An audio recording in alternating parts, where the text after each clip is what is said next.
estamos hablando no de poco dinero en la inversión, supuestamente, en temas de sobornos, ¿no? Sino estamos hablando de fuertes cantidades de dinero. Estamos hablando también de políticas institucionalizadas que forman parte o habrían formado parte de la actividad de estas empresas. Y a contracara, por haber llevado estas empresas o asociaciones, en el caso de la FIFA, de haber llevado esta clase de gestión en sus organizaciones, tuvieron como contrapartida el pago de multas millonarias y también, obviamente, el encarcelamiento de sus principales funcionarios y un descrédito total, ¿no?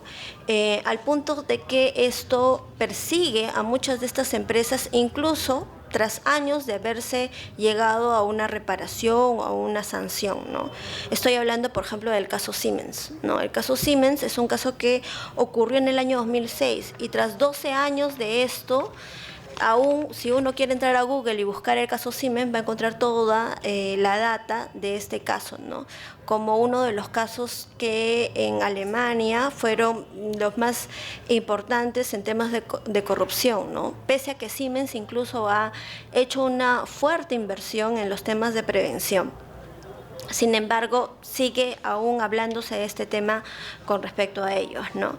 Y el daño reputacional es tan grande que a veces incluso excede las sanciones que puedan verse o darse en el proceso penal. Por ejemplo, la filial de Arthur Andersen, que es una de las empresas más importantes en temas de auditoría, estuvo involucrada en el caso Enron, otro de los casos famosos estadounidenses de corrupción de funcionarios. Esta empresa en el año 2002 fue sancionada, fue sentenciada por los temas de corrupción de Enron. Se decía que esta empresa auditora había destruido los documentos que acreditaban, ¿no?, la falsa información que daba Enron de sus estados financieros y tributarios. Sin embargo, Arthur Andersen logró obtener una sentencia absolutoria en segunda instancia. La Corte Suprema los absolvió porque dijo que no se habían dado unas pruebas idóneas, se había dado imputaciones vagas. Sin embargo, eso ocurrió en el 2005 y ya para eso la empresa se había extinguido, ¿no? Porque parte de las sanciones que se le impuso en un principio a esta auditora fue que se restrinja de ejercer funciones de auditoría y asesoría, que era la principal función que tenía esta empresa. Y esto ocasionó que todas las filiales de Andersen fuesen desvinculándose de ello y ocasionando finalmente la pérdida del negocio, ¿no? O sea, paradójicamente esta empresa, a pesar de tener una sentencia final absolutoria, terminó extinguiéndose, ¿no?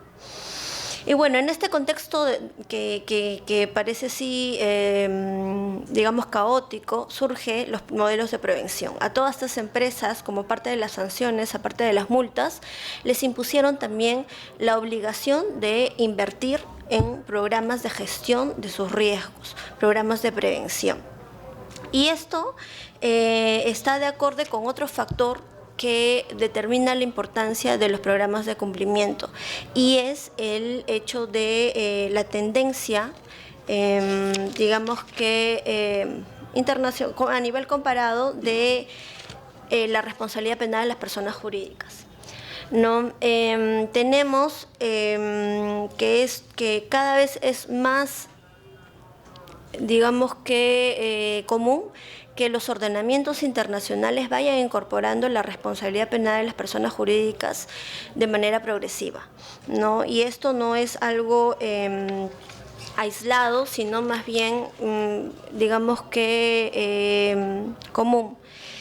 ¿Por qué se está optando por la responsabilidad penal de las personas jurídicas? Bueno, porque las sanciones a las personas naturales no son suficientes y hay una serie de problemas de imputación que se generan en el ámbito de las personas jurídicas, porque es difícil poder sancionar a las personas naturales en una diseminación de responsabilidades y de competencias. Y muchas veces no se encuentra las responsabilidades a nivel de la persona natural y resulta insuficiente de cara a la política criminal las sanciones solamente a la persona natural. Y es por esto que las reformas que se han ido gestando a nivel de comparado han ido incluyendo una corriente expansiva de la responsabilidad penal de las personas jurídicas. Tenemos a países como del mundo anglosajón, Estados Unidos, Inglaterra, Irlanda, Australia, Canadá, y también personas jurídicas de Europa continental, está España, Portugal, Noruega, Francia, Dinamarca, y Latinoamérica no ha sido la excepción, ¿no? Y estos son los países que actualmente tienen la responsabilidad penal de las personas jurídicas, penal propiamente dicha, así como utilizando la denominación, está Chile, que empezó en el año 2009, México en el 2014, Ecuador también en el 2014, Bolivia inició primero en el 2010 solamente para los delitos de enriquecimiento indebido de particulares, y en el 2017 quiso implementar, está todavía en proceso de implementación, la responsabilidad penal de las personas jurídicas a través de modificaciones a su código penal. Y la reciente, Argentina, en el año 2017, y también como responsabilidad administrativa de las personas jurídicas, es decir, responsabilidad en un proceso administrativo y no en un proceso penal, está Brasil desde el año 2013 y Colombia desde el año 2016. El Perú es un caso particular, porque nosotros tenemos una responsabilidad denominada administrativa, pero que se impone en un proceso penal, y parece que cuando uno dice, bueno, sí, no dice que es un gato, pero tiene 4 patas, dice miau y tiene cola, ¿no? De eso vamos a hablar más adelante, pero lo dejo ahí para que sepan que no estoy de acuerdo con la denominación que se le ha dado con la ley 3424. Y bueno, la contracara de la responsabilidad de las personas jurídicas no es otra cosa que los programas de cumplimiento normativo.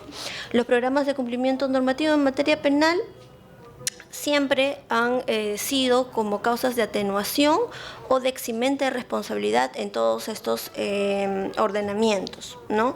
Lo que se busca es incentivar a la persona jurídica que organice de una mejor manera sus riesgos para que no incurra en las infracciones penales, ¿no? Es por ello que el profesor Nieto dice, y cito, que los programas de cumplimiento constituyen un conjunto de medidas que la empresa adopta para que pueda tener una organización virtuosa y que no sea responsable penalmente o vea rebajado las sanciones por los ilícitos que puedan cometer sus empleados o administradores, directivos en el ámbito de sus funciones, ¿no? Se dice que ahora la nueva forma de empresarial ya no es solamente preocuparse por la obtención de objetivos económicos para la empresa. Antes la única mirada de la empresa era ganar por ganar, y los únicos riesgos que podía ver o que veía en su gestión eran los riesgos económicos, ¿no?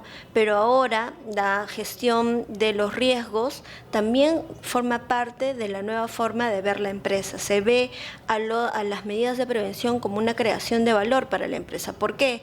Porque esa empresa que implementa de manera adecuada y de forma anterior controles a los riesgos que toda empresa, porque una persona jurídica es un centro de riesgos, ¿no? En cualquier actividad que realice, de diversa índole. Entonces, cuando esta persona se preocupa por implementar estos sistemas de prevención, lo que está haciendo es crear valor para su empresa, porque no se va a ver expuesta a los daños reputacionales que hemos visto en los ejemplos que hemos repasado que se pueden ocasionar por estos hechos, ¿no? Y bueno, ¿cuál ha sido la evolución del Perú, en el Perú, de estos programas de cumplimiento? Primero, señalarles que el programa de cumplimiento no nació en el año 2016, cuando se emitió la ley 3424. Ha existido, si bien es cierto, nuestro país no tiene una obligación general de implementación de programas de cumplimiento, lo cierto es que se han ido promoviendo a nivel de diversos sectores ciertas obligaciones de implementarlo. Ahora, esto puede sonar contrario, puede sonar contradictorio, porque los programas de cumplimiento forman parte de una autorregulación, ¿no? Las empresas son las que por su propia voluntad deciden prevenir sus riesgos justamente para crear valor para sus empresas, justamente para no estar en escándalos de corrupción. Sin embargo, como es una práctica que se desea promover, a nivel de diversos sectores se ha ido implementando estos mecanismos. Entonces tenemos como punto de partida, por ejemplo, en el año 2002, se dieron los principios básicos del buen gobierno corporativo, en los que la CONOCEF propuso para las empresas que enlistaban en bolsa una serie de principios que debían de cumplir para ser considerados ciudadanos corporativos buenos, supuestamente, ¿no? Estos, si bien es cierto, se concentraban básicamente en la idea de hacer transparente la información y de regular de manera adecuada las relaciones entre los accionistas, ¿no? Y evitar también la actuación de intereses particulares en perjuicio del interés social de la empresa. También regulaba muchos aspectos como los stakeholders, la relación con ellos, en la óptica del buen gobierno corporativo. Y dentro del buen gobierno corporativo, una parte de esto es el cumplimiento normativo. El cumplimiento normativo, que es amplio, no solamente se limita al cumplimiento normativo penal, sino también de cumplimiento normativo laboral, cumplimiento tributario, etc. No estamos hablando de una óptica amplia. Luego, en el año 2004, estos principios de buen gobierno corporativo se establecieron ya de manera obligatoria, ¿no? O sea, las empresas que enlistaban en bolsa tenían que dar cuenta del cumplimiento de estos principios. En el año 2013, ya la Sociedad de Mercado y Valores, o la CONACEF, que era la dominación que tenía en ese entonces, publicó el Código de Buen Gobierno Corporativo. Este Código de Buen Gobierno Corporativo ya implementó de forma más específica cómo es que esa declaración de principios se iba a implementar en la empresa, ¿no? Con los mismos componentes: transparencia en la información, también relaciones de intereses de los accionistas y los intereses sociales, y también los factores de cumplimiento con la norma. Finalmente, en el 2014 se emite una obligación para estas empresas que enlistadas en bolsa, para que pudiesen dar cuenta en sus informes anuales del cumplimiento de estas obligaciones, o sea, del cumplimiento de la implementación del código del buen gobierno corporativo. Bueno, finalmente estos han sido los puntos de partida para el cumplimiento normativo. Y otra evolución que ha seguido su propio cauce es el cumplimiento normativo en los delitos de lavado de activos, ¿no? En el año 2002 se creó la OIF, ¿no? Y como un órgano destinado a la prevención del lavado de activos. Sin embargo, no fue hasta el año 2007 que se incorporó la OIF a la SBS, y con esto se creó una serie de obligaciones o sujetos obligados a cumplir con una serie de requisitos: reportar operaciones sospechosas, tener una debida diligencia. Incluso en esta ley ya se decía la formación de un sistema de lucha contra el lavado de activos, ¿no? Entre los cuales uno de los principales actores era la OIF. Entonces, EPLAF es la prevención del lavado de activos y financiamiento de terrorismo. Y todas estas normas han ido nutriendo este sistema de prevención, que ha corrido en paralelo con el cumplimiento normativo de los otros delitos y que tiene su propia lógica, y que más bien ahora el desafío es integrar estas políticas de lavado de activos al cumplimiento normativo en general, ¿no? Porque tenemos por un lado el PLAF, con su modelo de prevención, con sus oficiales de cumplimiento. El PLAF fue los primeros en pedir a las empresas, a los sujetos obligados, que nombren a un oficial de cumplimiento, ¿no? Y tenemos del otro lado el cumplimiento normativo de la 30424, ¿no? Y hay empresas que están obligadas por las dos normas, o sea, sujetos obligados que a su vez de implementar un PLAF también tienen que, digamos, que cubrir sus otros riesgos de cara a la ley 3424. Entonces el desafío ahora es ver cómo se van a integrar estas dos normas, que no es muy difícil porque básicamente, vamos a ver, tienen los mismos componentes de un sistema de cumplimiento normativo, pero que sí sería adecuado que se regule una norma que más o menos diga cómo se van a llevar esta integración de estos dos sistemas de prevención, ¿no? Bueno, como les dije, en el año 2007 se da como que un impulso para que estas normas de prevención y lavado de activos actúen. En el año 2016 se da el decreto legislativo 1249 y se implementa en específico cuáles van a ser las medidas de PLAF, o sea, desarrollan los modelos de prevención en el PLAF. Luego, en el 2017, se lanza el Plan Nacional contra el lavado de activos y financiamiento de terrorismo, que básicamente es desarrollar un poco más lo que ya se había dicho en el decreto legislativo 1249, y en el 2017 se da el reglamento de la ley 27693, que sigue dando amplía más a los sujetos obligados. Incluso con la 1249 se da la inclusión de los abogados, por ejemplo, que realicen operaciones en nombre de terceros como sujetos obligados, ¿no? Y recientemente incluso esa norma, la 1249, ha sido modificada, ¿no?, por el decreto legislativo 1372, que ya no es solamente los abogados y los contadores, sino también las personas jurídicas que tengan ese objeto social. Entonces, como se ve, hay una ampliación de sujetos obligados a incorporar el PLAF, y se ve la tendencia de que el cumplimiento normativo como práctica positiva para implementar se da en todos los ámbitos, y este es uno de ellos. Sin embargo, como les digo, el lavado de activos y financiamiento de terrorismo no es el único riesgo al que las empresas están o las personas jurídicas están expuestas, ¿no? Y la responsabilidad autónoma de las personas jurídicas hace frente al otro campo de riesgos en materia penal pueden afrontar las empresas.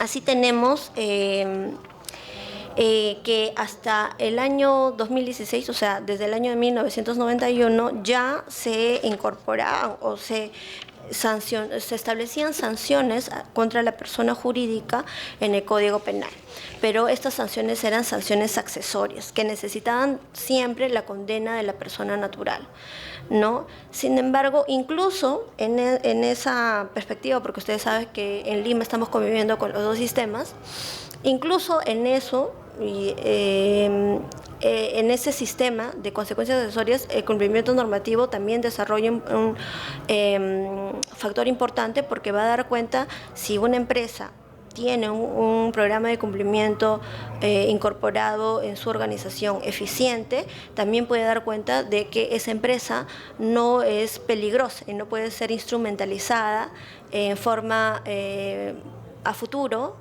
para la comisión de delitos. Entonces puede ser tomada en cuenta como elemento para evaluar la prognosis de peligrosidad exigida en las consecuencias accesorias, ¿no? Bueno, como les decía, en abril del 2016 sale la 3424 y es la primera vez que en nuestro país se establece la responsabilidad autónoma de las personas jurídicas. Sin embargo, esto no se queda ahí, porque en diciembre del año 2016 el Poder Ejecutivo, ante los escándalos de corrupción, forma una comisión de integridad, y dentro de las 100 recomendaciones que da esta comisión pone como factor importante el la implementación de modelos de prevención para todas aquellas empresas que se relacionen de alguna manera con el Estado, ¿no? Entonces, el Estado no solamente se limitó a dar la ley 3424, sino a través de diversas normas ha ido promoviendo e impulsándolo, ¿no? Uno es la de diciembre del 2016, luego el 7 de enero del 2017 se da la modificación de abril del 2016 de la ley 3424. La ley 3424 en abril del 2016 solamente estaba pensada para el delito de cohecho activo transnacional, pero en enero del 2017 se dio una ampliación y se incluyó no solamente a el cohecho transnacional, sino a todos los tipos de cohecho, al delito de lavado de activos y a la financiación de terrorismo, ¿no? Luego, en enero del 2018 entró en vigencia, ¿no? Un año después. Sin reglamento entramos en vigencia de la responsabilidad autónoma. En febrero, recién, un mes después de la entrada en vigencia, salió el proyecto del reglamento de la responsabilidad autónoma de las personas jurídicas, y en marzo se da otra norma curiosa que es la ley 3737, que el Estado la emitió como parte de las políticas para un poco estabilizar el quiebre económico que se dio por los escándalos de corrupción que involucraban a empresas peruanas. Y como para asegurar el pago de la reparación civil de manera adelantada, se impuso una serie de obligaciones a las empresas que de alguna manera estaban vinculadas a empresas que habían o que han aceptado su responsabilidad en delitos de corrupción de funcionarios, ¿no? Esta ley incorporó dentro de las obligaciones, aparte del fideicomiso y todas las acciones para el pago de la reparación civil, incorporó como obligación la implementación de los programas de cumplimiento en los diversos grupos obligados que se ha incorporado a través de esta ley, ¿no? Entre marzo y abril y el 26 de abril del 2018, específicamente el 13 de abril, se dio la firma del Compromiso de Lima en la cumbre octava de las Américas. En esta cumbre también diversos organismos dieron como políticas para luchar contra la corrupción. Y entre esas políticas está la implementación de transparencia en la información, rendición de cuentas, implementación de modelos de integración. Esta cumbre es muy importante para ver hacia dónde nos movemos, ¿no? Y finalmente, fruto de esta cumbre fue que el 26 de abril del 2018 se publicitara o se emitiera el Plan Nacional de Integridad y lucha contra la corrupción del 2018 al 2021, ¿no? Entonces, como vemos, el Estado ha ido poniendo una serie de no solamente normas, sino políticas que buscan impulsar la implementación de los modelos de prevención. Y no solamente a nivel del sector privado, sino también tenemos normas que han promovido la utilización de los programas de cumplimiento a nivel del gobierno, ¿no? Tenemos el compliance gubernamental, y las tres normas que son las bases del compliance gubernamental es primero la Comisión de Integridad, que ya les había mencionado, de diciembre del 2016, que no solamente demandó como parte de las políticas recomendadas la implementación a las empresas privadas de los programas de cumplimiento, sino también la implementación de programas de integridad, se le llama en el ámbito del Estado, ¿no? Para todas las entidades estatales se propuso la incorporación de medidas de prevención. Luego, en abril del año 2018, a través del Decreto Legislativo 042 del 2018, se crea la Secretaría de Integridad Pública y se establecen las medidas que debe tener estos programas de cumplimiento estatales. Esta Secretaría va a depender de la Presidencia del Consejo de Ministros y suma a su organización a la CAN, que era la organización que venía promoviendo las prácticas anticorrupción a nivel del Estado.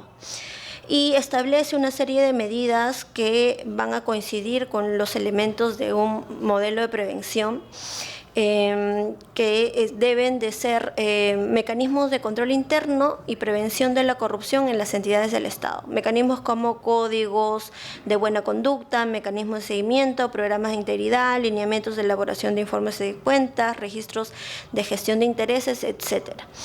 Entonces, el Estado va imponiendo a sus propias entidades estatales estas políticas. Finalmente, el decreto legislativo 044 del 2018, del 26 de abril del 2018, implementa el Plan Nacional de Integridad y Lucha contra la Corrupción y dice cuáles van a ser los lineamientos para implementar las medidas que ya se habían descrito en el decreto legislativo 042.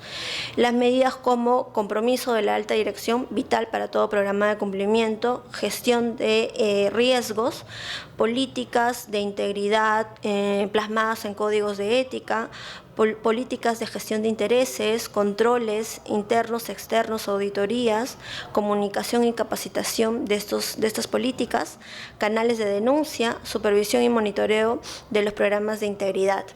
Entonces, el Estado ya ha sentado las bases para el compliance gubernamental. Bueno, y todo este escenario precedente ha servido de base para la Ley 3424 y su reglamento.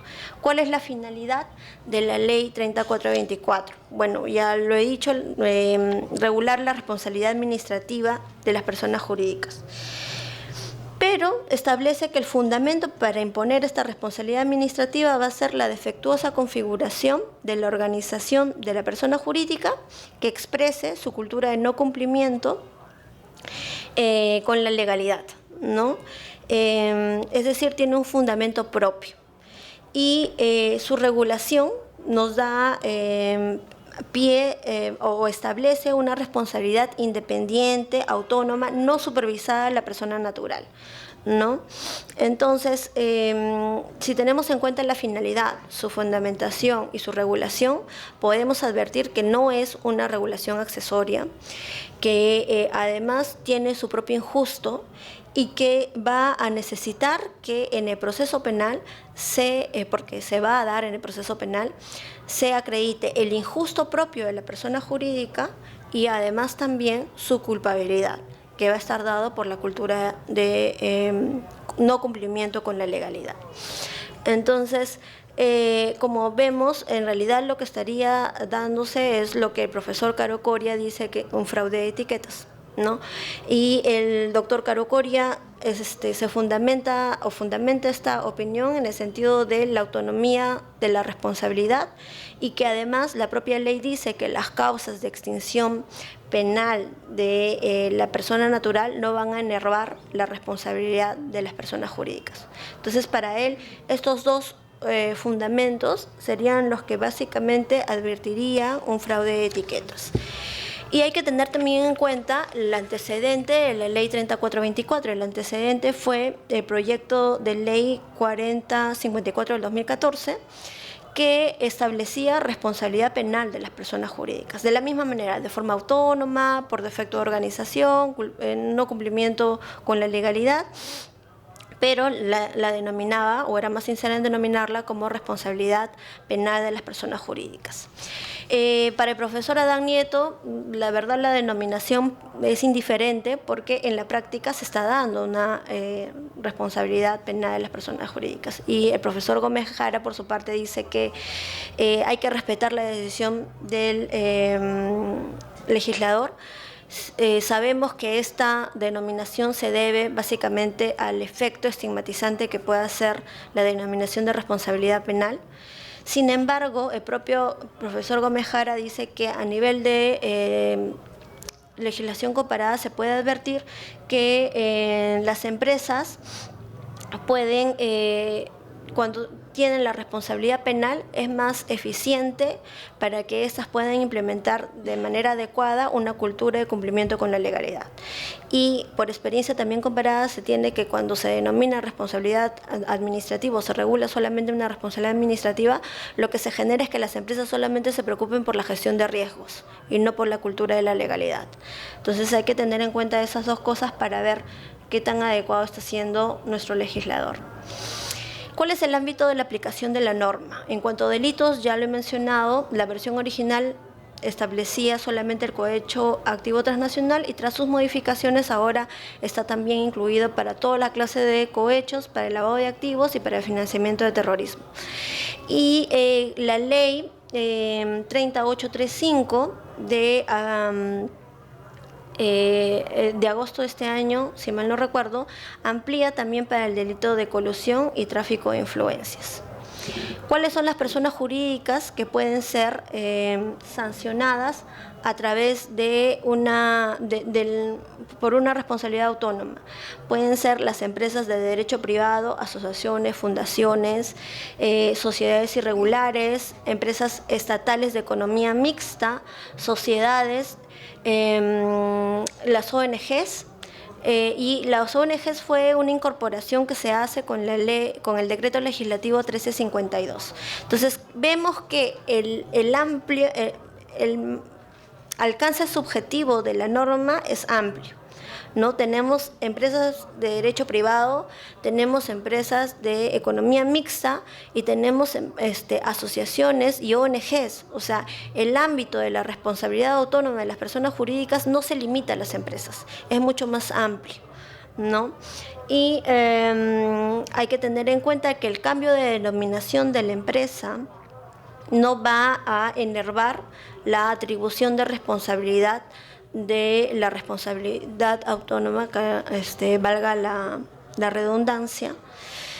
Y otra cosa importante que hizo el decreto legislativo 1352 es modificar un aspecto de las funciones y adquisiciones del Estado, ¿no? Se establecen reglas claras cuando, en los casos de fusiones y adquisiciones, va a responsabilizarse a la empresa absorbente, ¿no? Y el decreto legislativo establece que estas empresas solamente van a ser, por ejemplo, sancionadas con multas.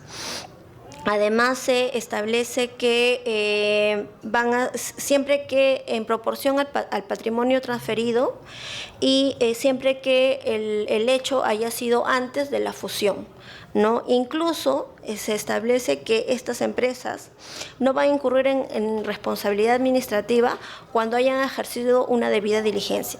¿Qué significa esto? Que la empresa absorbente haya tenido el suficiente cuidado para verificar con quién está contratando, si es que la empresa con la cual está contratando tiene o incurre o ha incurrido o está vinculado a algún hecho de los delitos que son materia de responsabilidad autónoma de las personas jurídicas.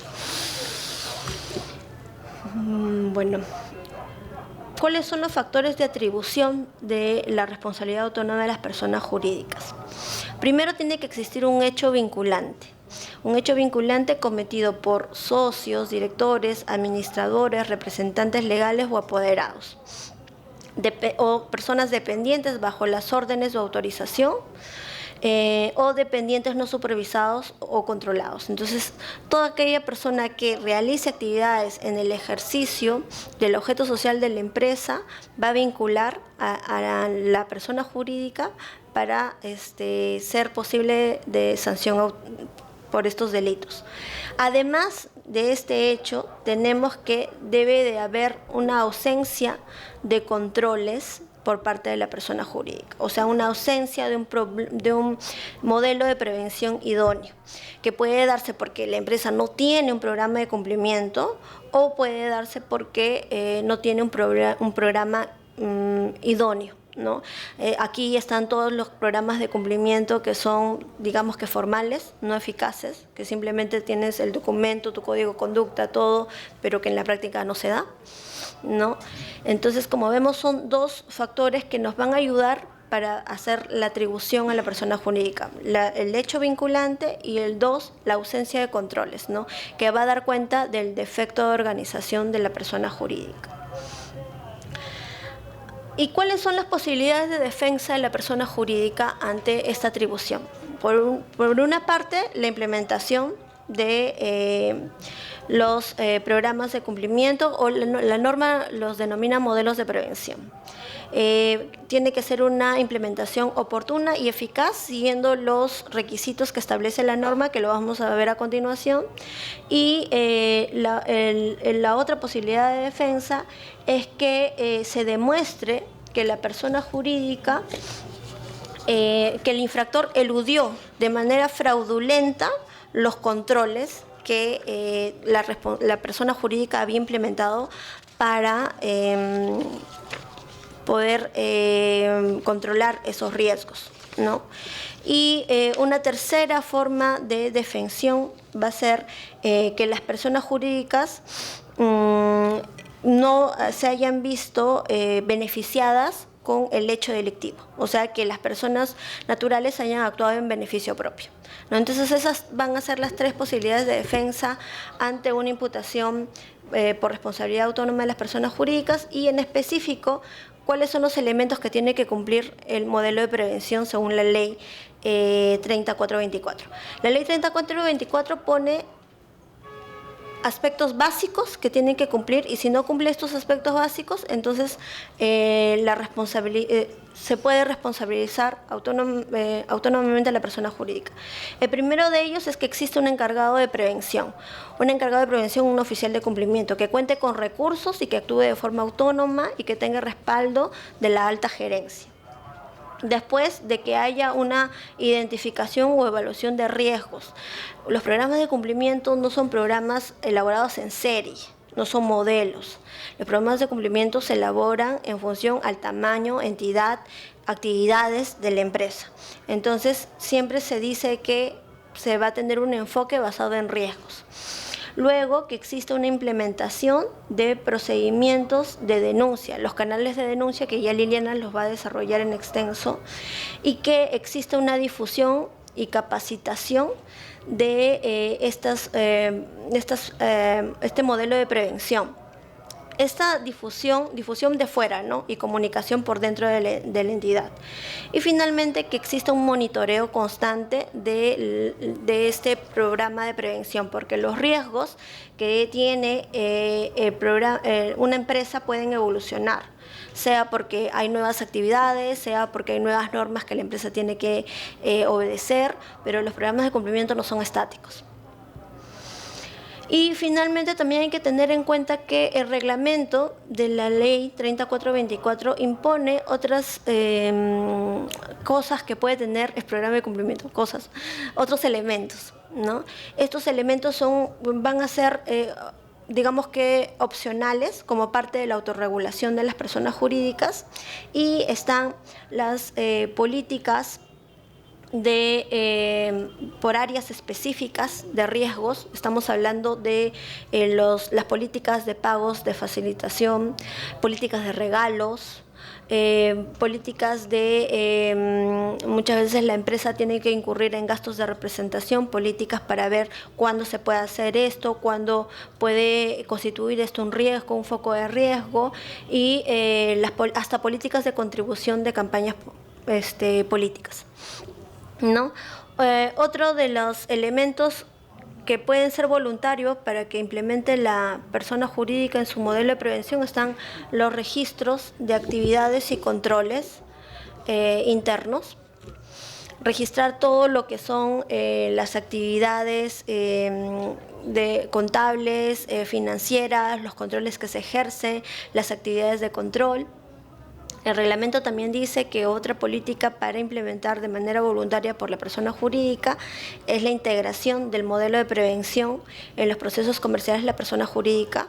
O sea, ver que en efecto todo lo que forma parte de tu código de ética, todo lo que forma parte del control de las empresas, se vea claramente establecido y ejecutado en las políticas comerciales de la empresa, como por ejemplo la relación con los proveedores, la relación con las empresas vinculadas, la debida diligencia con cada uno de ellos, debida diligencia con tus clientes, ¿no? Un control de los recursos financieros, etcétera.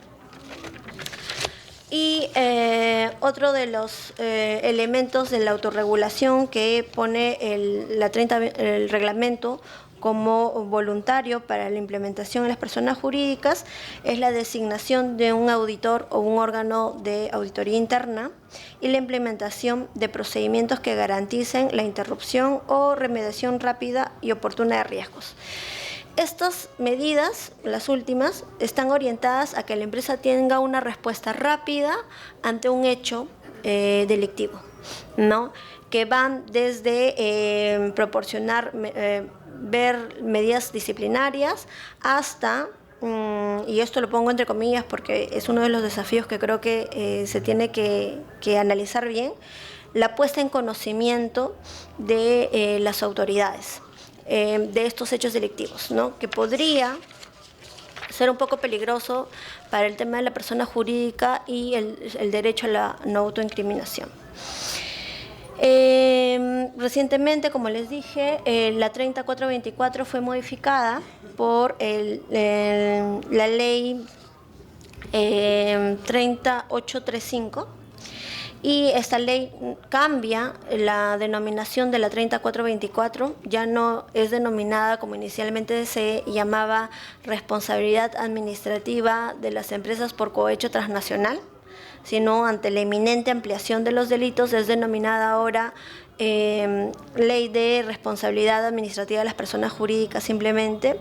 Se reafirma la tendencia a la ampliación de los delitos, se incorporan los delitos de colusión y de tráfico de influencias, lo cual el proyecto que da origen a esta ampliación dice que se hace básicamente porque el 70% de los casos de jurisprudencia que estaban tramitándose correspondían a los delitos de colusión. Y entonces se reclamaba que había un nicho de inmunidad porque no se regulaba los delitos de corrupción como parte de la responsabilidad autónoma de las personas jurídicas.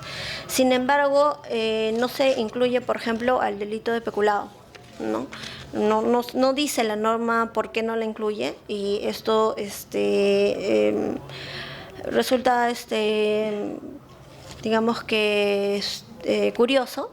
Podría haberse incluido porque también hay delitos de peculado que han tenido como partícipes a las personas jurídicas, a empresas privadas. Y luego también la ley hace unas modificaciones técnicas de denominación a la ley 3424 justamente para viabilizar digamos que la sanción también por los otros delitos que se incluyen con esta norma. Ahora, finalmente, y antes de que no sé si estoy en tiempo o no, porque es un montón de información, espero que me haya podido expresar con orden. ¿Cuáles son los desafíos que creo que todavía no tenemos o tenemos pendiente en la responsabilidad autónoma de las personas jurídicas y en el cumplimiento normativo? Lo que he tratado es dar un panorama, ¿no? Obviamente tratar el cumplimiento normativo en específico, cómo se regula o cómo se implanta un programa de prevención sería imposible en tan corto tiempo. Por un lado, creo que todavía hay un tema pendiente, les comentaba, de la posible afectación a la no autoincriminación o al derecho a la no autoincriminación de las personas jurídicas. ¿Por qué? Porque el reglamento, dentro de estas políticas de autorregulación, dice que la empresa debe implementar, o la persona jurídica debe implementar, formas o medidas inmediatas de reacción ante hechos delictivos. Una de estas formas inmediatas de reacción es la puesta en conocimiento, o sea, el deber de poner en conocimiento de las autoridades competentes del hecho delictivo. Entonces, prácticamente se está diciendo que hay una obligación de autodenunciarse, ¿no? Lo cual es cuestionable porque entonces se diría o se concluiría que la persona jurídica no tendría o no se le reconocería este derecho a la autoincriminación, o en caso de que se reconozca habría un problema, ¿no? Ahora, eso también tiene una discusión en parte de la doctrina, porque el reconocimiento de los derechos a las personas jurídicas también ha ido en progreso y no es tan digamos que uniforme las posiciones. Mi posición, yo creo que las personas jurídicas forman parte o se desarrollan en la sociedad, son ciudadanos corporativos que también deben tener derechos, y nuestro Tribunal Constitucional lo ha reconocido en varias oportunidades. Luego, la regulación de procedimiento que se va a seguir para aplicar estas sanciones. Se ve la ampliación, se ve las sanciones, se ve los temas de atribución, pero creo que hay una deuda pendiente, no hay un procedimiento específico. Ya tenemos el código del 2004, pero el código del 2004 estuvo pensado para la incorporación de las personas jurídicas a título de consecuencias accesorias, que como hemos visto es un fundamento totalmente distinto. El código del 2004 no ha pensado qué va a pasar cuando no haya persona natural en el proceso y solamente haya persona jurídica. Cuando, por ejemplo, existe una causa de extinción de responsabilidad penal de la persona natural y la persona jurídica puede seguir, porque como hemos visto, la propia ley dice que esas causas de extinción no van a afectar a la persona jurídica. Es más, la persona jurídica tiene sus propias causas de extinción de esa responsabilidad autónoma. Y finalmente, el otro tema pendiente de la ley 3424 es solucionar las críticas que se han hecho al papel de la SMB, ¿no? La ley 3424 impone un requisito de procedibilidad para poder iniciar un proceso penal en contra de las personas jurídicas. Y este requisito de procedibilidad consiste en un informe que va a emitir la SMB sobre los programas de cumplimiento, o sea, si estos programas son eficaces. En caso el informe sea positivo y la SMB diga, no, sí, esta empresa tiene o esta persona jurídica tiene un programa de cumplimiento idóneo, el Ministerio Público no va a poder iniciar una investigación penal en contra de la persona jurídica. Esto es cuestionable desde por qué la SMB, si es que no tiene la competencia, digamos, para identificar riesgos, por ejemplo, de empresas súper tecnificadas como las empresas mineras o las empresas que tienen que ver con insumos químicos, y también van porque recorta de manera evidente las atribuciones del Ministerio Público.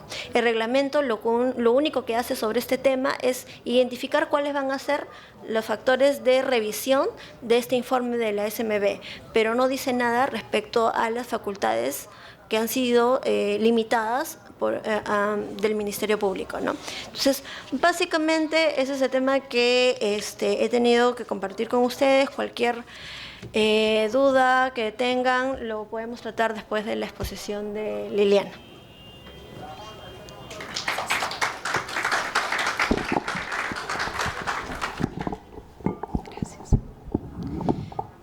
¿Qué tal? Buenas tardes. Bueno, el tema que he escogido para tratar el día de hoy es el relacionado con el rol y la importancia que tienen los canales de denuncia en la implementación de un programa de cumplimiento penal o programa de compliance, criminal compliance, como se conoce en inglés, ¿no? ¿Y por qué consideré importante tocar este tema, ¿no? A raíz de toda las noticias o la coyuntura que estamos viviendo, ¿no? Vemos que los cuestionamientos vienen del lado de las instituciones públicas, ¿no? O sea, ¿qué está haciendo el Poder Judicial? ¿Qué está haciendo el Ministerio Público? ¿Qué hace el Congreso? ¿Qué hace el Ejecutivo para luchar contra la corrupción, luchar contra estos delitos, etcétera, ¿no? Pero no se está tocando un poco el tema de qué hacemos los ciudadanos o qué rol podemos cumplir los ciudadanos para enfrentar este flagelo, ¿no? Y me pareció importante enlazarlo con el tema del canal de denuncias. ¿Y esto por qué, ¿no? Empecemos un poco por definir qué entendemos por un canal de denuncias. Las definiciones son amplias, ¿no? Y se adecuan un poco al tipo de empresa, al tipo de persona jurídica, al servicio que presta, a la actividad comercial que realiza y al número también de trabajadores o directivos con los que cuenta, ¿no? Porque imagínense una empresa pequeña, ¿no? Que tiene un número de trabajadores pequeño también, de pronto no resultaría tan eficiente contar con un canal de denuncias tan sofisticado. Pero pongámonos en el otro extremo, ¿no? Tenemos una empresa, una transnacional, una multinacional, que tiene varias sedes, que tiene de pronto trabajadores por encima de 1000 en número, ¿no? Entonces, nos lleva a pensar que se necesitaría más bien un canal de denuncias un poco más sofisticado, tecnificado. ¿Qué es finalmente un canal de denuncias, ¿no? O, como se conoce en inglés, whistleblowing, es un mecanismo interno o externo que pueden tener las personas jurídicas para poder informar determinados riesgos o incumplimientos de diferente índole, no solo de normas internas, como por ejemplo un código de ética, un manual de funciones, pero también sobre la legislación vigente y relacionada con los programas de cumplimiento, ¿no? Todo lo cual finalmente va a repercutir en el correcto funcionamiento y en la observancia de los modelos de prevención, ¿no? Entonces, ¿qué características finalmente tiene que tener este canal de denuncias, ¿no? O sea, ¿cómo uniformizamos criterios? Porque finalmente esa es la gran pregunta, ¿no? Tenemos en la ley 3424 una descripción bastante general de lo que es un canal de denuncias, pero no tenemos especificaciones concretas. Seguramente en el reglamento vamos a tener especificaciones un poco más cercanas y de pronto vamos a tener que esperar alguna otra regulación del sector para poder tener incluso lineamientos más claros. Pero ¿qué características debería tener, por lo menos en general, los canales de denuncias, ¿no? Por lo pronto, consideré que por lo menos estas dos, y pongo entre paréntesis la del medio, que es el anonimato, deberían tener en común o en general estos canales de denuncias, ¿no? El primero de ellos, la confidencialidad, ¿no? ¿Por qué? Porque evidentemente si el trabajador o el directivo, el funcionario, ha tenido conocimiento de algún presunto hecho ilícito, ¿no?, que vulnera una norma, por ejemplo, del Código Penal, o ha conocido de algún hecho que vulnera el código de ética de la empresa, ¿qué hace con esa información? ¿No? Tiene la obligación de comunicarla, y si lo hace, tendrá el miedo de sufrir algún tipo de repercusión o de represalia, ¿no? Por ahí un poco se puede entender el miedo que puede tener el trabajador de comunicar ese hecho. Entonces, la obligación de la persona jurídica es garantizar la confidencialidad de la información. Es decir, mecanismos que puedan preservar esta confidencialidad, ¿no? Generar mecanismos que sean eficaces, que sean rápidos y que puedan preservarlo, ¿no? Como por ejemplo los correos electrónicos, ¿no? O sea, se puede determinar un correo electrónico que canalice todas las denuncias o un número telefónico que canalice todas las denuncias.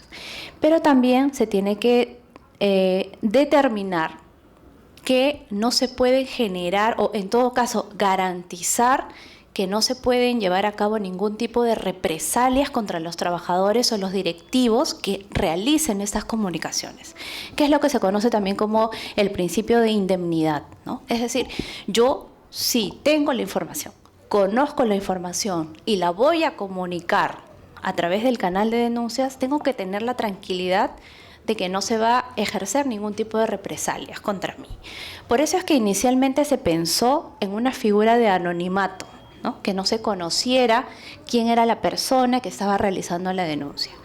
Pero eso también nos lleva hacia el otro extremo, porque podríamos también pensar que ese anonimato lo que finalmente puede hacer es que se vuelvan en denuncias indiscriminadas o sin ningún tipo de sustento, ¿no? O que se afecten los derechos de las personas, ¿no?, como su honor o su reputación, o incluso el derecho al trabajo, porque podrían tener repercusiones estas personas que estarían presuntamente involucradas en un acto ilícito. Ahora, hay un consenso porque las denuncias, digamos, el principio en general es que las denuncias no sean anónimas, ¿no? En todo caso, que sea la excepción a la regla, sino más bien que las denuncias sean, que se puedan por lo menos identificar ciertos datos de los trabajadores, pero garantizando que no se van a establecer ningún tipo de represalias. Vamos a ver en nuestro caso qué va a suceder. Vamos a ver en el Perú qué va a pasar luego de que se expida el reglamento y se conozca un poco cuál va a ser finalmente la determinación, ¿no?, para nosotros. Ahora, ¿qué características tiene que tener el canal de denuncias? Bueno, para empezar, se establece la necesidad de formar e informar a los empleados o a los trabajadores o a los directivos, a los miembros de la persona jurídica. ¿Y por qué es importante informarlos, capacitarlos? ¿Por qué? Porque tienen que entender que el canal de denuncias es un mecanismo que finalmente los va a proteger a ellos también. Entonces tiene que realizarse un uso adecuado de este sistema, ¿no? Se tiene que capacitar periódicamente a los trabajadores sobre la existencia, la finalidad y el funcionamiento del canal de denuncias. así como de garantizar la confidencialidad respecto de la identidad de los denunciantes, los hechos denunciados y que no se va a producir ningún tipo de represalia derivada de esas denuncias. Entonces, imagínense si los trabajadores o los miembros de la persona jurídica no saben que se va a garantizar la confidencialidad de la información. Seguramente se van a sentir desanimados a formular la denuncia. Por eso es importante que se garantice esta comunicación, que sepan que va a estar garantizada la confidencialidad. ¿Qué otra cosa? También se tiene que capacitar sobre la forma de presentación de la denuncia. Entonces, obviamente, para facilitar la comunicación, seguramente se van a tener que establecer algunos procedimientos, ¿no? Imagino que si, por ejemplo, se hace a través de un correo electrónico, lo importante va a ser acreditar los datos básicos, ¿no? Y si se tiene algún tipo de prueba, anexarla, ¿no? Pero textos indebidos, textos que contengan demasiada información, de pronto no va a ser eficiente, ¿no? Entonces, es importante también que se establezcan esos parámetros estandarizados, ¿no? Para que sea de más fácil acceso. Ahora, también es importante que se le capacite a los trabajadores en cuanto a que se va a informar a la persona afectada por esta denuncia de la existencia de la misma, ¿no? Y se va a respetar la normativa existente en materia de protección de datos personales, ¿no? O sea, también tienen que conocer los miembros de las personas jurídicas que aquel que es denunciado se le va a informar, ¿no? Que se ha presentado una denuncia contra esa persona, cuáles son los alcances de la denuncia, qué tipo de infracción habría cometido y obviamente se tiene que establecer una investigación interna para determinarse las responsabilidades y obviamente, ¿no? En virtud del debido proceso se le tiene que dar o se le tiene que otorgar a esta persona la capacidad de formular sus descargos, ¿no? En un tiempo prudente. Y finalmente se determinará la decisión que se tenga que tomar, ¿no? Si esto se comunica de pronto al Ministerio Público, si esto más bien es una falta del Código de Ética, qué tipo de sanción laboral va a tener esta persona, etcétera, ¿no? Ahora, hay antecedentes importantes en la legislación americana en torno al canal de denuncias o el whistleblowing, ¿no? Se dice que los antecedentes empiezan o se tornan importantes en la década de los años 60, ¿no? Pero hay 3 leyes que me parecieron importantes comentar porque si bien no tocan el tema en específico, sí han servido para complementar toda la legislación alrededor del canal de denuncias, ¿no? El primero de ellos es el Lloyd-Lafayette Act de 1902. Esta ley establece procedimientos para el despido de trabajadores federales y garantiza el derecho de los empleados federales de comunicarse con los miembros del Congreso, ¿no? ¿Por qué? Porque obviamente estos trabajadores, al conocer algún presunto hecho ilícito, tenían el temor de comunicarlo. A través de esta ley se les garantiza que no van a ser despedidos, sino que se les va a escuchar, se va a verificar la información y se va a salvaguardar su, en todo caso, vínculo laboral, ¿no? O sea, que no se va a tomar ningún tipo de represalias contra ellos, ¿no? Esa ley constituye el primer antecedente para la protección de los denunciantes o whistleblowers. Esta ley también protege a los empleados federales de unirse o conformar sindicatos. Entonces, miren qué importante. Ya desde el año 1912 se toca esta materia en la legislación americana, ¿no? Ahora, ¿qué cosa nos dice el Whistleblower Protection Act de 1989? No, esta ley, que es una ley federal, protege a los denunciantes que trabajan para el gobierno y que reporten, ¿no? O que comuniquen la posible existencia de una actividad que constituya una violación, sea a una ley, a un reglamento, a cualquier tipo de regulación en general, o que conozcan, por ejemplo, un hecho de mala administración o indebida administración, a un hecho de malversación de fondos, abuso de autoridad, o que conozcan algún hecho que ponga en peligro importante la salud pública o la seguridad nacional, ¿no? Una agencia federal viola el estatuto si las autoridades de la agencia toman represalias o intentan tomarlas contra cualquier empleado que comunique la información a través del canal de denuncias. Entonces, a través de esta ley se garantiza a los trabajadores y a los contratistas el derecho a la libertad de expresión.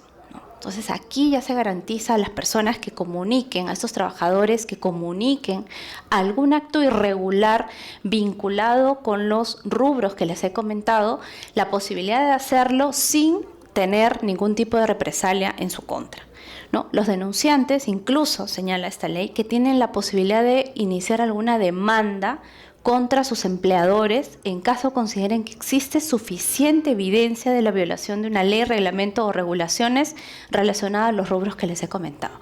Entonces, incluso ya se va un paso más allá, ¿no? O sea, no solo el hecho de comunicar, sino también de poder entablar alguna demanda contra los empleadores, ¿no? No sé si se ve, bueno, un poco el dibujo donde se señala, ¿no?, en específico a qué incluso número uno se puede contactar, cómo comunicarse, qué dirección, incluso hay un teléfono gratuito, ¿no? Entonces, un poco tomé este ejemplo para preguntarme y para conversar con ustedes si este sería también un mecanismo eficiente en cuanto a las personas jurídicas, ¿no? Digamos, algo más sencillo, más concreto y directo, ¿no? Ahora, hay otra ley importante, que es el Sarbanes-Oxley Act del año 2002, que es una conocida norma que regula la reforma de la contabilidad pública de las empresas y de la protección del inversionista. Esta norma es revolucionaria significativamente. ¿Por qué? Porque esta ley lo que hace, esta ley finalmente se aplica a las empresas estadounidenses que cotizan en bolsa y sus filiales en Europa, ¿no? Esta ley se promulga a raíz de un escándalo que comentó Cecilia, vinculado con una auditora importante en Estados Unidos, que lo que hizo fue ocultar información importante, ¿no? Sobrevaloró el precio de las acciones y mostró a la empresa como si fuera una empresa sumamente solvente, con un patrimonio sumamente importante, cuando en realidad era una empresa que estaba quebrada, que las acciones valían poco, y obviamente esa información relevante que tenían que conocer las otras empresas no permitió que se hiciera de esa manera, ¿no? Entonces, esta ley tiene el propósito de monitorear a las empresas que cotizan en la bolsa de valores, evitando que la valorización de las acciones de las mismas sean alteradas de manera dudosa, mientras que su valor es menor. La finalidad es evitar fraudes y riesgos de bancarrota, protegiendo al inversionista. Entonces, aquí una vez más, ¿no?, se genera la necesidad de, si yo conozco este hecho ilícito, por más que soy la auditora, la empresa auditora, ¿no?, que me contrata esta persona para que yo revise los estados financieros, y conozco que hay un acto ilícito, que se está ocultando un fraude o que se pretende hacerlo, tengo la obligación de comunicarlo, ¿no? Tengo la obligación de comunicar este hecho ilícito. Y un paso más allá, para proteger a los inversionistas, ¿no?, para proteger el correcto funcionamiento del mercado. Ahora bien, ¿qué sucede en el Perú? ¿O cómo está regulado en el Perú el canal de denuncias? ¿O qué normas son las que vinculan o las que se vinculan para el conocimiento del canal de denuncias? Bueno, en primer lugar, la ley 3424, ¿no?, que es la ley que regula la responsabilidad administrativa de la persona jurídica. La persona jurídica, dice esta ley, estará exenta de responsabilidad administrativa si adopta e implementa en su organización, con anterioridad a la comisión del delito, y acá lo puntualizo, un modelo de prevención adecuado ¿a qué? A su naturaleza, a sus riesgos, a sus necesidades, a sus características. ¿Consistente en qué? En medidas de vigilancia, control, idóneas para prevenir delitos o para reducir significativamente su comisión, ¿no? Entonces aquí nos dice la ley que si una empresa, una persona jurídica en general, adopta un modelo de prevención, quedará exenta de responsabilidad, Pero, ¿qué requisitos mínimos tiene que contener este modelo de prevención? La Ley 3424 señala 4, ¿no?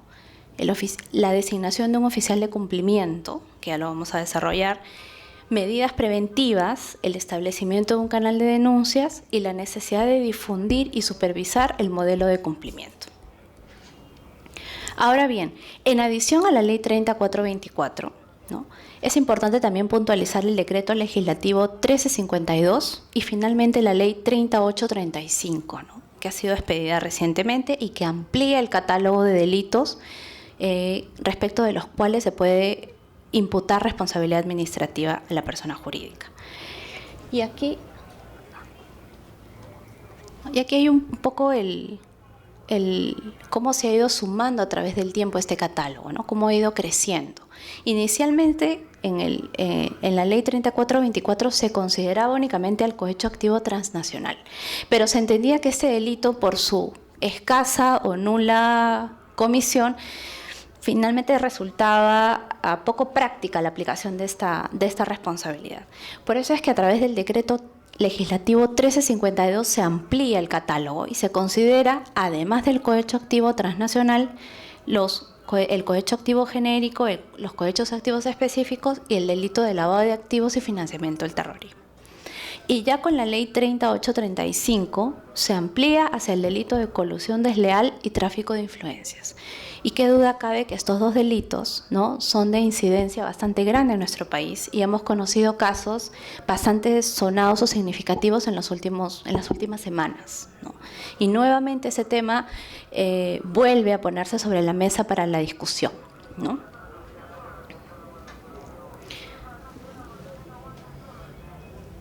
Entonces, como les decía, el modelo de prevención, por lo menos en lo que establece la Ley 3424, ¿no?, porque aún no conocemos con exactitud lo que el reglamento vaya a decir, dice que por lo menos estos 4 parámetros o estos 4 requisitos mínimos tiene que contener o tiene que tener un modelo de prevención, ¿no? Nos habla del oficial de cumplimiento. El oficial de cumplimiento dice será una persona u un órgano designado por el máximo órgano de administración de la persona jurídica que ejerza las funciones de un auditor interno, ¿no?, de prevención y que cuente además con la capacidad personal, de medios y todas las facultades necesarias para cumplir sus funciones adecuada y cabalmente.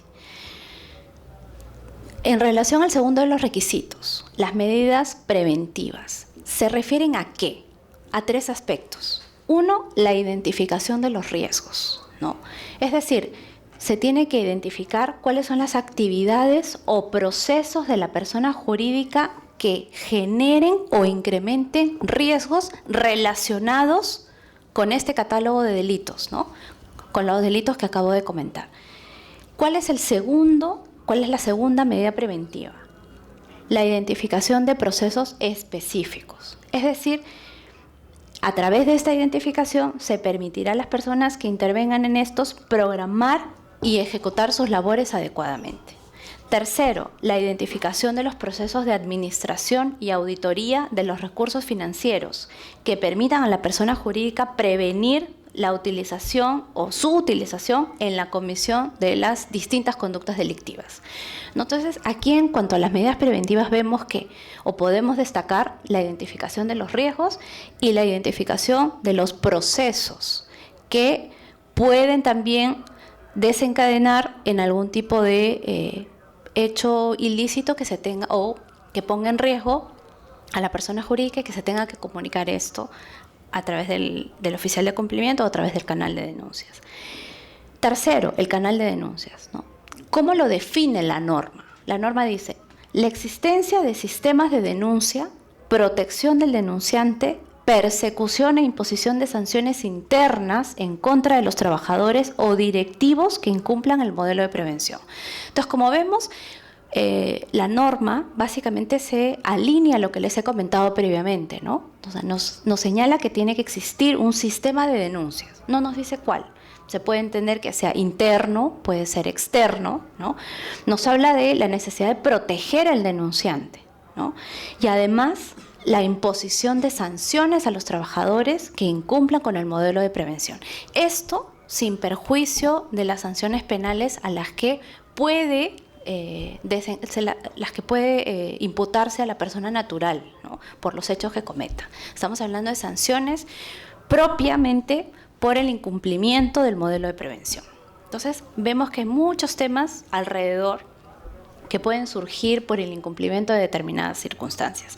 Y finalmente, la división y supervisión interna del modelo de prevención, el cual tiene que ser aprobado por un reglamento o similar emitido por la persona jurídica.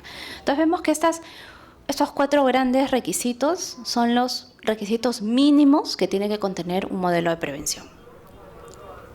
Ahora, también me preguntaba si podíamos encontrar en la actualidad algún canal de denuncias o whistleblower en el sector público, ¿no? Y me pareció interesante comentar la posibilidad de hacer las denuncias a través de la Contraloría General de la República, ¿no? Si ustedes entran a la página web de la Contraloría General de la República, hay todo un sistema integrado para formular denuncias. A través de eso uno puede relatar los hechos, señalar la fecha de la comisión de esos hechos, puedes incluso adjuntar alguna prueba y se garantiza no solo la protección de tus datos personales, sino también la confidencialidad de la denuncia. ¿Y esto para qué, no? ¿O por qué es importante? Porque lo que se busca obviamente es incentivar a los ciudadanos a la comunicación de hechos ilícitos, ¿no? O sea, que sientan los ciudadanos que están en la tranquilidad de que si lo van a hacer, finalmente no va a existir una represalia contra ellos. Y me pareció importante comentarlo porque además, si uno formula la denuncia, le puede hacer seguimiento a su denuncia. O sea, no es incluso el solo hecho de comunicarlo y desentendernos de esta comunicación, sino que además nos están poniendo un reto adicional a los ciudadanos, ¿no? Que es hacer el seguimiento, finalmente saber qué pasó con mi denuncia, finalmente saber si se comunicaron a las entidades respectivas, si se hizo alguna investigación interna, si se sancionó administrativamente a estas personas o incluso si se comunicó este hecho al Ministerio Público para la sanción penal correspondiente, ¿no? Entonces, me pareció importante tocarlo. Ahora, pudiera ser, aunque un poco riesgoso o de pronto demandante en el futuro, sí podría ser interesante que otras instituciones del Estado establezcan canales de denuncia internos para que se puedan canalizar, ¿no es cierto?, esas comunicaciones ilícitas. Yo estuve hace algunas semanas con los miembros con funcionarios o servidores públicos de la SUNARP, ¿no?, que, como ustedes saben, ellos se enfrentan a muchos retos. Y la UIF, creo que el año pasado, ha encontrado ha emitido un reporte en relación a cuáles son los delitos de mayor incidencia para el lavado de activos y cuáles son las conductas que nos llevan en mayor número al lavado de activos, y la UIF ha establecido que la compra-venta de inmuebles, por ejemplo, es uno de los mecanismos que tiene mayor incidencia para poder lavar activos. Entonces ellos se enfrentan a esta situación diariamente, ¿no? Y después del taller conversábamos, ¿por qué no plantear como una posibilidad generar canales de denuncia también en las instituciones públicas? Porque también los funcionarios o servidores públicos se enfrentan a esas situaciones y a veces no saben qué hacer, porque puedes ir al órgano de control, pero no es anónimo, o puedes comunicar a tu superior inmediato y de repente no va a tomar ninguna acción, o si no dices no, o si no lo dices y no lo comunicas, ¿no?, puedes también tener el temor de que van a querer involucrarte con ese hecho ilícito, ¿no? Entonces, a través de estos mecanismos nos sonaba interesante poder plantearlo, ¿no?, como una alternativa para la comunicación. Ahora, ¿cuál es la importancia y la finalidad del canal de denuncias? Respecto a la finalidad, como finalidad principal, ¿no?, encontramos que es la de prevenir incumplimientos normativos y corregir aquellos incumplimientos que ya han sido detectados. Porque no basta solo con la comunicación del comportamiento indebido, sino que además, o producto de esa comunicación, se va a generar una investigación interna, ¿no?, que va a determinar la responsabilidad de los involucrados, pero también tiene que determinar mecanismos para poder corregir el modelo de prevención, ¿no? Porque acuérdense que uno de los elementos o una de las piezas claves de los modelos de prevención es la supervisión, ¿no? La constante supervisión, la constante auditoría, la constante capacitación. Entonces, si encontramos algún punto que corregir, ¿no? Es importante también que se señale a través de estos canales de denuncias, ¿no? Que puedan permitirnos o que nos lleven justamente a determinar cuáles son los puntos de corrección. Ahora, ¿cuáles son los objetivos concretos del canal de denuncias? En primer lugar, tenemos la detección anticipada, ¿no? Y la identificación de actividades donde pueden cometerse las infracciones que se pretende evitar. Entonces hay un fin preventivo, ¿no? O sea, pronto de que se cometa el hecho ilícito, ¿no? Prevenir, una detección anticipada. Segunda finalidad o segundo objetivo concreto, cumplir con la obligación legal. ¿Por qué? Porque en nuestro país también va a ser obligatorio el establecimiento de un canal de denuncias. Entonces, tengo que cumplir con esa obligación que la ley establece, ¿no? Tercero, dotar a la persona jurídica de una medida de control sobre su propia actividad.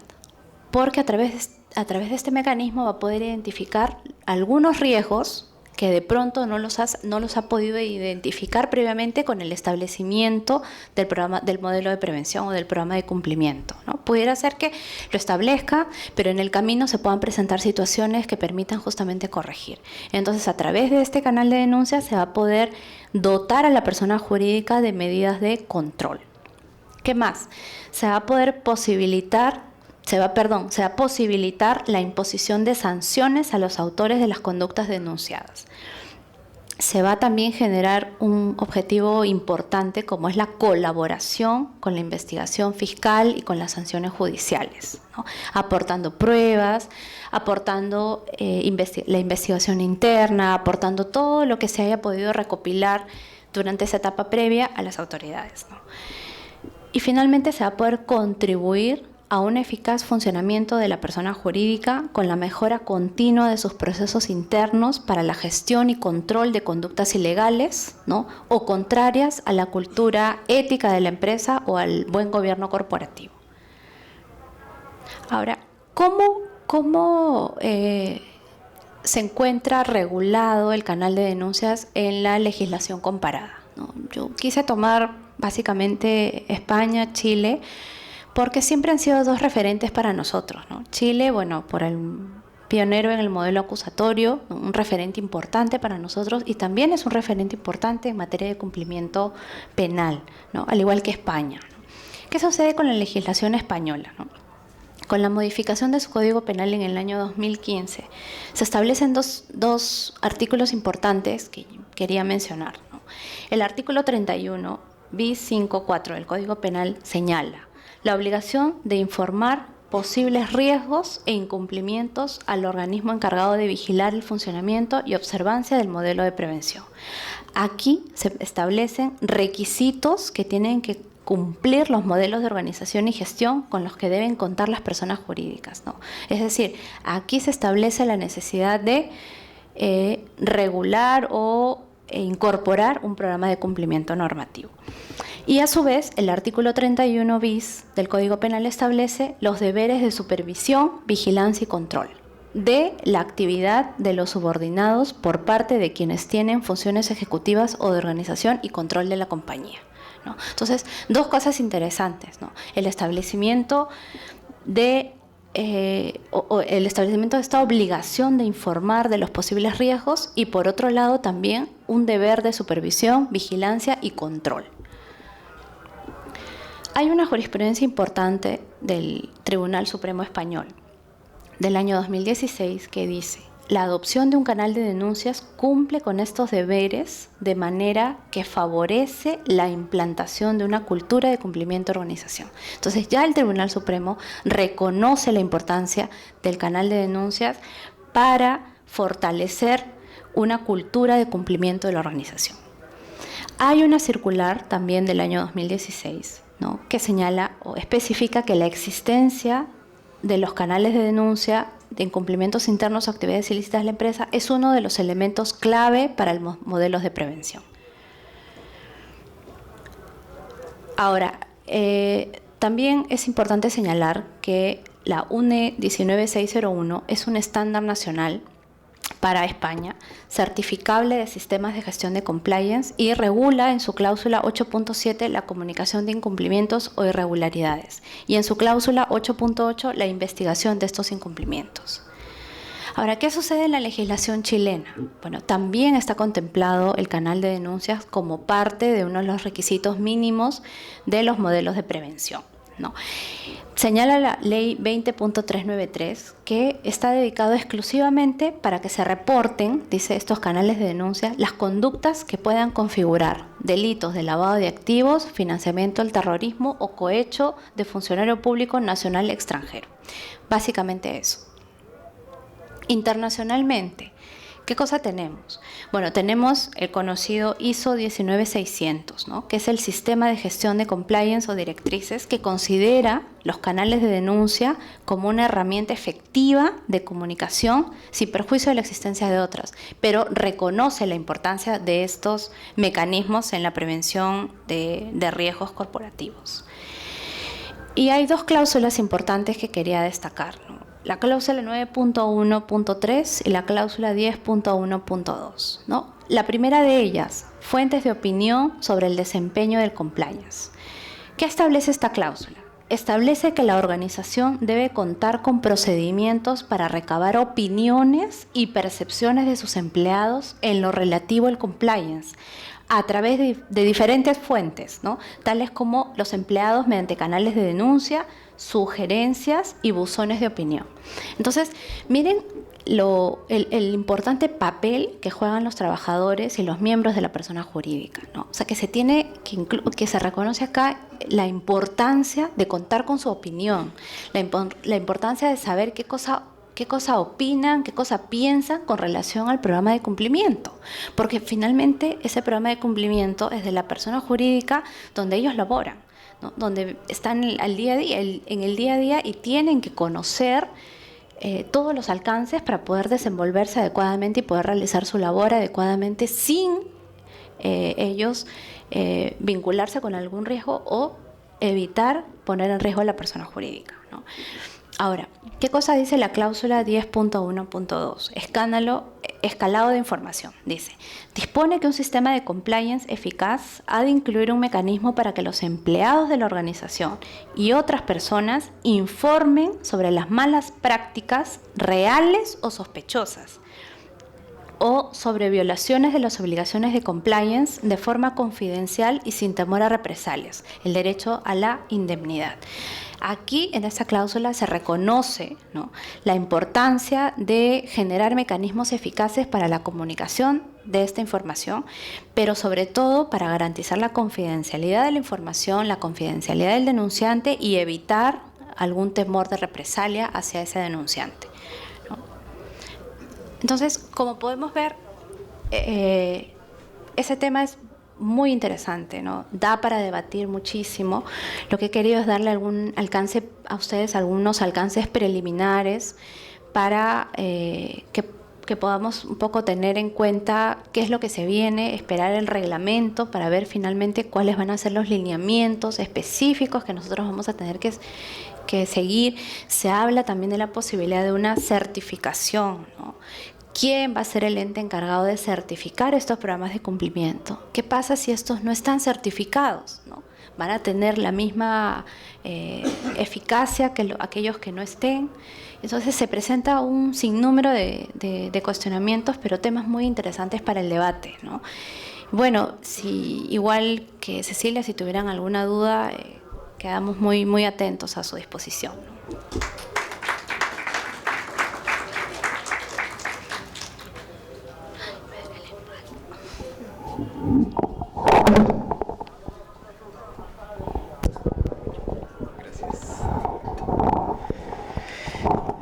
Muchas gracias por la exposición. Doctora Cecilia, una pregunta para usted. Usted mencionó el tema FIFA y el tema Odebrecht, para hablar de temas nacionales. Y los dos son producto de investigación en Estados Unidos y en Brasil. O sea, propios, poco o nada. Y en una conferencia que estuve de la Unidad de Inteligencia Financiera, le pregunté al funcionario el grado de eficacia de sus investigaciones. Me contestó que no tenían estadísticas. Entonces, mi pregunta iba, ¿qué institución confiable hay acá en el Perú en lo que es tema de investigación para usted? Y para la doctora Liliana, la denuncia premiada creo sería la solución en el Perú. Porque todos conocemos de alguna u otra manera los grados de corrupción o de delito. Añadirle a este sistema que funciona, pero como cosa particular del Perú, premiada. ¿Qué opina? Gracias.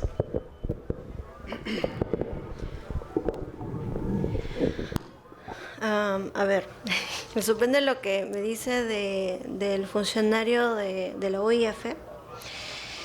¿Qué instituciones investigan? Bueno, la UIF justamente es el órgano que recibe todos los reportes de operaciones sospechosas. Por lo menos en la ley está. Lo que yo sí sé es que a nivel de investigaciones sí se han abierto investigaciones con ocasión de informes de la UIF. Lo cierto es que los informes de la UIF son informes reservados, no son informes que son de conocimiento del público en general, pero sí tienen varias clases de informes, el que sirve como base para una posible investigación por lavado de activos, y ese he tenido la oportunidad de ver en procesos que sí lo utilizan los del Ministerio Público. Y también tienen informes ya sectoriales, ¿no? Para ver, digamos, que cuáles son los focos del lavado de activos. Mencionaba Liliana uno sobre las causas o posibles causas del lavado de activos. Incluso todos los oficiales de cumplimiento reciben un informativo mensual de la SBS, no solamente con un recuento de normas que se dan a nivel nacional e internacional, sino además con reportes de la UIF que dan cuenta de algunas investigaciones que ellos realizan.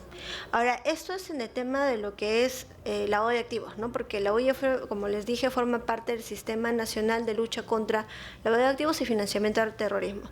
Pero también la CAN ha hecho un trabajo bastante interesante en todos los temas de corrupción. La CAN ha promovido las encuestas de corrupción al sector empresarial. Es más, o sea, actualmente se está elaborando la versión de este año de la encuesta de delitos de corrupción en el mundo empresarial, y justamente yo veía el cuestionario que hacen, por ejemplo, para como base de esta empresa y de esta encuesta, y señalaban, por ejemplo, si tu empresa tiene políticas de financiamiento de campañas, si tu empresa tiene políticas de canal de denuncias, si tu empresa tiene controles para pagos de para regalos, para realización de trámites con el sector público.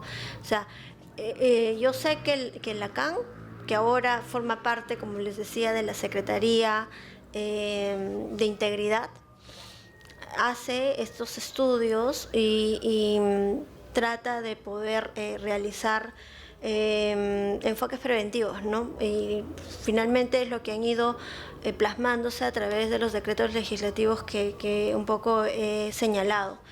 Ahora, lo de el encaje global, doctor, en eso sí voy a aprovechar el ejemplo que dio de la FIFA y de Odebrecht, que fueron elementos que surgieron en Estados Unidos por el trabajo de la SEC, que es la comisión que se encarga de investigar los actos de corrupción.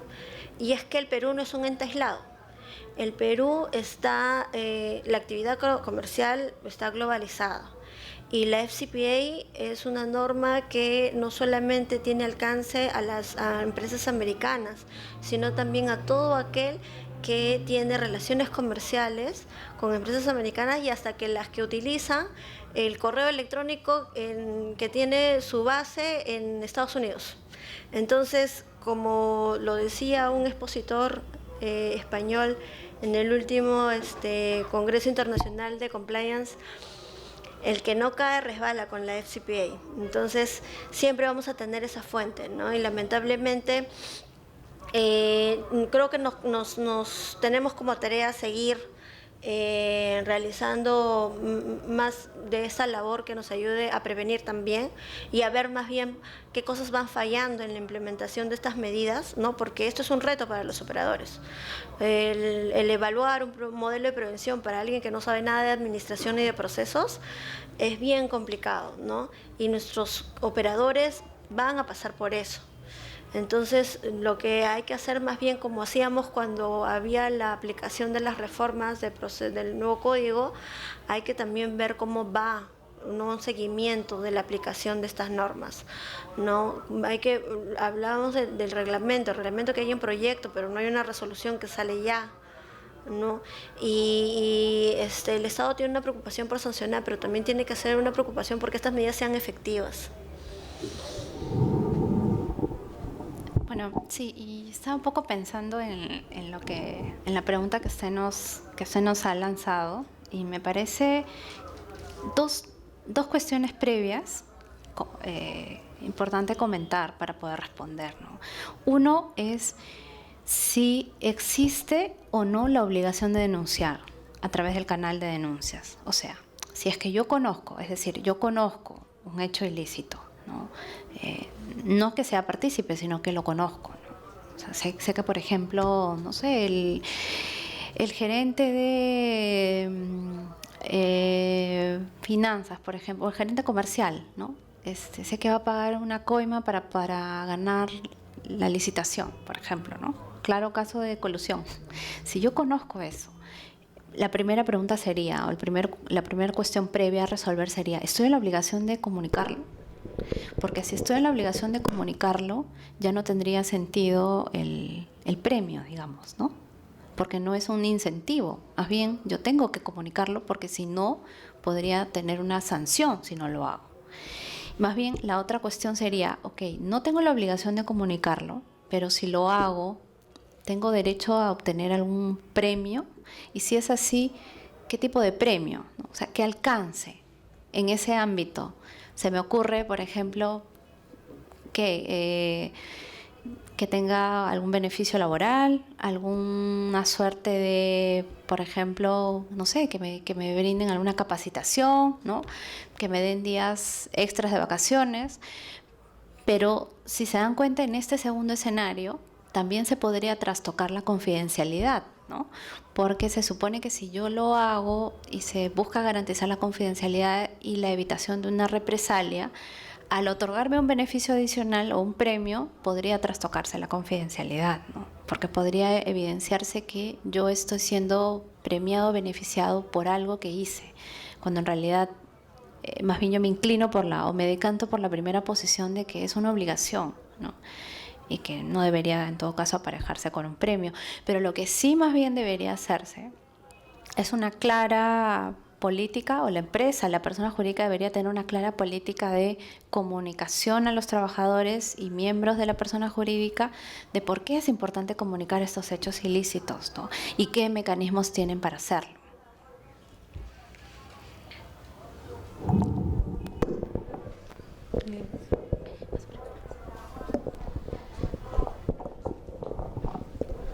Buenas noches, muchas gracias por la presentación. Quería hacer una pregunta. Bueno, como la doctora Cecilia comentaba, el tema de compliance viene a raíz de diferentes megacasos, escándalos financieros enormes, y uno se pone a pensar qué pasa con las medianas y pequeñas empresas, ¿no? El decreto legislativo 1352 tuvo una aproximación que decía que bueno, los modelos de prevención para estas empresas no tienen que tener tantos requisitos, tal vez no un oficial de cumplimiento, un encargado, etcétera. Pero ¿qué tan recomendable sería implementar un programa, por ejemplo, de prevención de delitos, un programa de cumplimiento normativo a estas empresas que tal vez no son ni siquiera sujetos obligados a reportar, ¿no? Bueno, doctora Liliana, ¿qué opinión le merece respecto a estas pequeñas y medianas empresas, ¿no? Bueno, lo que la norma señala, como bien lo has puntualizado, es que a estas empresas pequeñas o medianas, que no están considerados en los rubros que hemos comentado, sí existiría la obligación de implementar un modelo de prevención, pero no que contenga los 4 elementos que comenté de manera obligatoria, ¿no? Sino que tenga otros requisitos, otro tipo de implementación mínima. Ahora, yo veo por un lado, primero tocar el aspecto negativo, ¿no? O sea, yo creo que esto va a encarecer significativamente el propio desempeño de la empresa, ¿no? Porque si hablamos de una pequeña empresa, estamos hablando de un número muy reducido de trabajadores, o donde de pronto el ingreso va a ser mínimo o están sujetas a un régimen especial de tributación porque no alcanzan determinadas cantidades, ¿no? Yo creo que ese es el aspecto, siempre va a ser el aspecto negativo, ¿no? Porque va a encarecer justamente el desenvolvimiento de la persona jurídica. Pero por el lado positivo, yo creo que algunas cosas que se puedan implementar, y esperemos que el reglamento lo señale de esa manera, no necesariamente van a generar un encarecimiento, ¿no? Por ejemplo, el nombramiento de una persona, no llamemos como oficial de cumplimiento, pero el establecimiento de un mecanismo de canal de denuncia simple, un correo electrónico, ¿no? Y que se designe a una persona que tenga acceso únicamente a ese buzón. Y a través de eso, verificar qué denuncias o comunicaciones de hechos ilícitos se realizan. O sea, me parece que es un mecanismo sencillo que no tiene que encarecer necesariamente la actividad de la empresa, ¿no? Por ejemplo, me animaría a decir eso, ¿no? Gracias por la pregunta.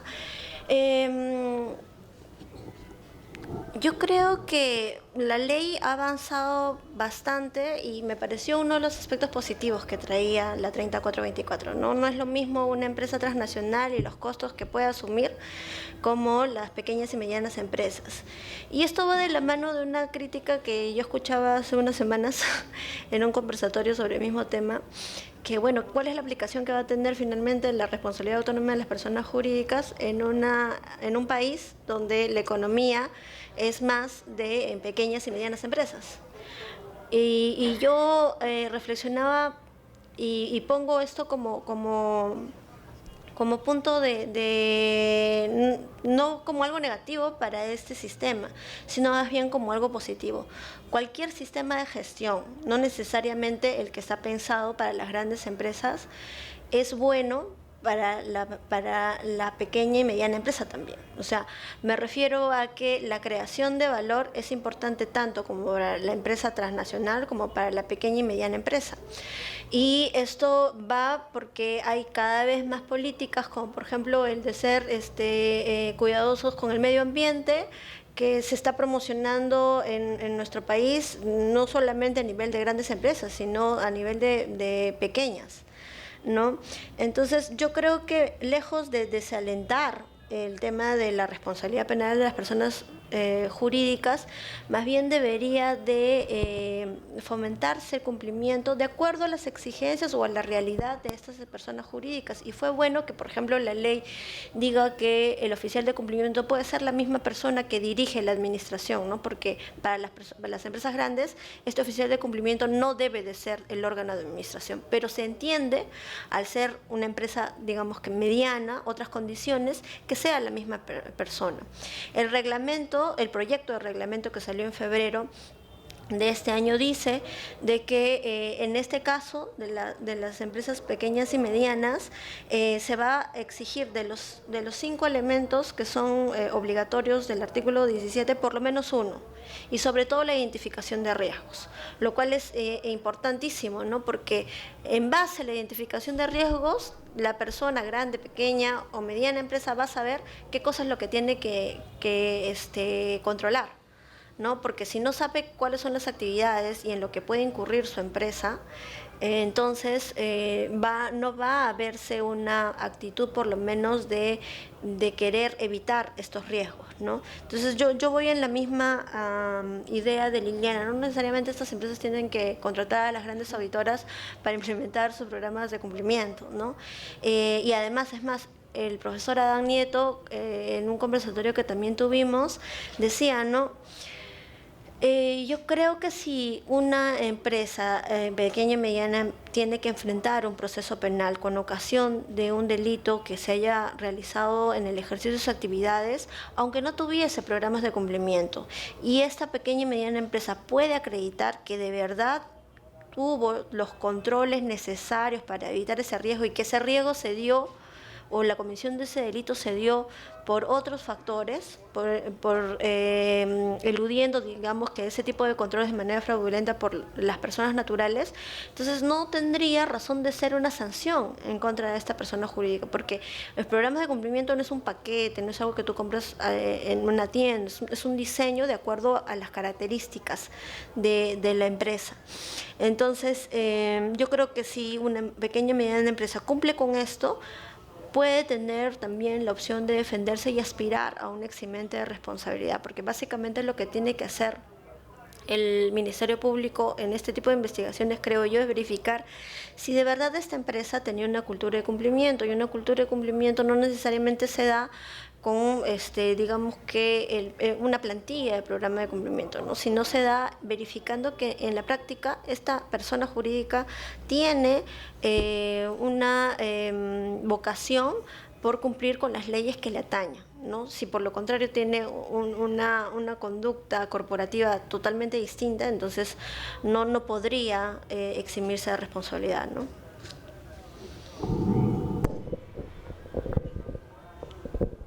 ¿Alguien más?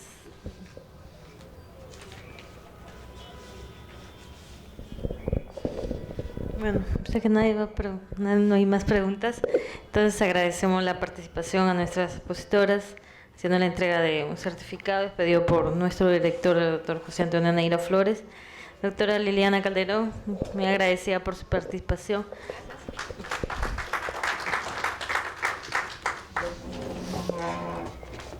Doctora Cecilia, muchas gracias.